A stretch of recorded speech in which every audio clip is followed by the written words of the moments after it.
Joining us live from Lincoln Financial Field. And, Coach, I know that you were involved. You were coaching Jim McMahon when he was body slammed by Charles Martin, and that was a 2-game suspension. We're talking about the 5-game suspension handed down to Titans defensive tackle Albert Haynesworth.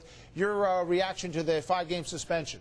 Well, I thought it would be 5 games, and some people said, well, maybe it should be a whole year. I don't know about that, but 5 games is what I thought it would be initially. That's what it is. It's a gutless act. Anytime you hit or step on or kick a defenseless player or person in a sport, it's crazy. First of all, everything we do is based on competition, and it's one thing to compete, but when you compete, you must respect the game. You must respect your opposition. Yeah, you can knock them on their back, but you can pick them up and knock them down again. As long as it's within the rules of the game, nobody ever complains.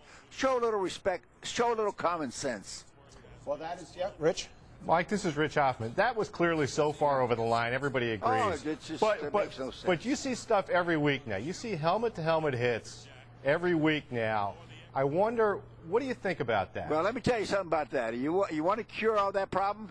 Take the face mask off the helmet. You want to cure it? Take the face mask. Hey, listen, this is an age-old thing. The helmet has become a weapon, gang. And the reason it's become a weapon is because it's got that big face mask, and they can't hurt those pretty mugs. See mine? Mine got hurt. So you're also in town. I guess you're talking about bodogfootball.net. Talk a little bit about what that's all about. Well, it's a website. Get onto it, log on, and you find out what my opinions are, analysis, some of my picks. You get the point spreads. You know what's going on in not only college football but the National Football League. And all I do is I provide. Listen, this is expert analysis. That's what they tell me. So all I'm trying to do is give my opinion. Just like I picked Cincinnati yesterday, and the other team rushed for 280-something yards against them. I mean, that shows you how smart I really am. But my dog of the week last week were the Saints, and they were getting 7.5 points, and they won. Well, they didn't win. They beat the spread. And tonight you see the Eagles I see the Eagles winning, believe me. Handily?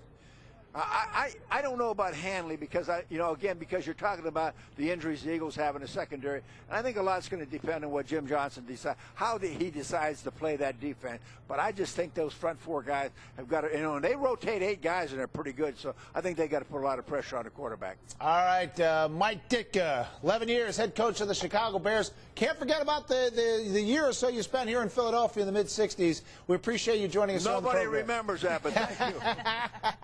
All right. God bless. Mike Ditka, thank you very much. Mike Ditka joining us here. And again, it's bodogfootball.net, and we thank them for helping us arrange Mike Ditka here on the program today.